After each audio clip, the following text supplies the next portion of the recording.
Agim Bushaj, këto janë dy pyetjet e fundit. Doktor, po të shkruan një ish student i dhjetorit të 90-s.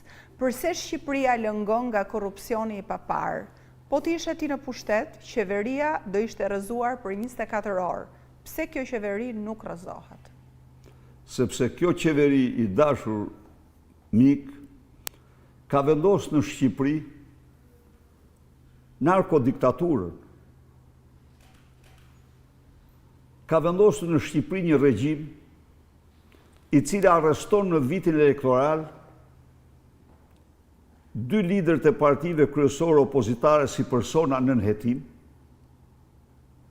dhe vendos në ndjekje penale liderin e partisë tretë, që burgos deputet Partisë Demokratike pse denoncojnë lidhjen me drogë të ministrit të vllaut ministrit Brendshëm, që merr mandatet të zgjedhurve.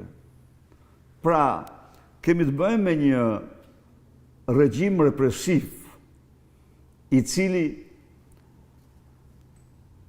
dhunon votën, qëndron pushtet duke dhunuar votën dhe kontrollon mediat.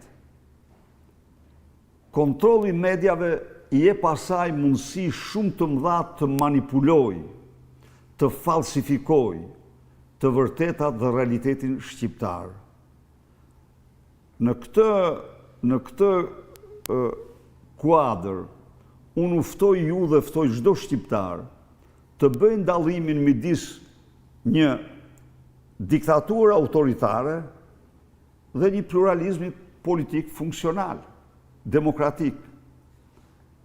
Diktatura autoritare nuk zhvillon zgjedhje. Diktatura A keni ndëgjuar një herë? A keni ndëgjuar një herë të shpreh shqetësimin më të vogël nga ky kryeministër apo qeveria e tij, sepse nga vendi në 10 vite vetëm në hapësirën Schengeni janë larguar 1.100.000 shqiptarë. Ju e ndëgjuat vetëm një javë më parë deklaratën e tij që s'mund ta bënte kur një njeri qytetëror, një kryeministër, se të smurt me smundje malinje, neoplazike, beten pa ilaçe mbasi ata ishin shumë.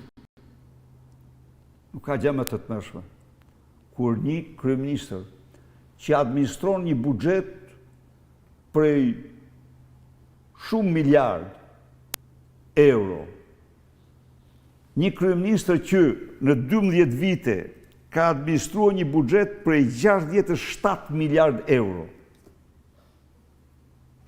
të pretendoj në mënyrën më çnjerëzore se të smurt mbeten pa ilaçe sepse ishin shumë. Kjo është deklaratë horror e Edi Ramës. Është deklaratë horror. Kur ata s'mund mbeteshin nuk mund mbeteshin kur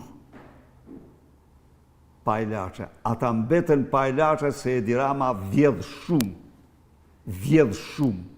Se Lubi Balluku dhe ministrat dhe zyrtarët e saj vjedhin shumë buxhetin dhe pasurinë publike. Sa ata vjedhin fondet e ilaçeve për të çmurëve me kancer. Sa ata janë të mendojnë vetëm për jetën, luksin dhe pasurimin e tyre. Ndaj dhe të smurt mbeten pa ilaçe. Kështu që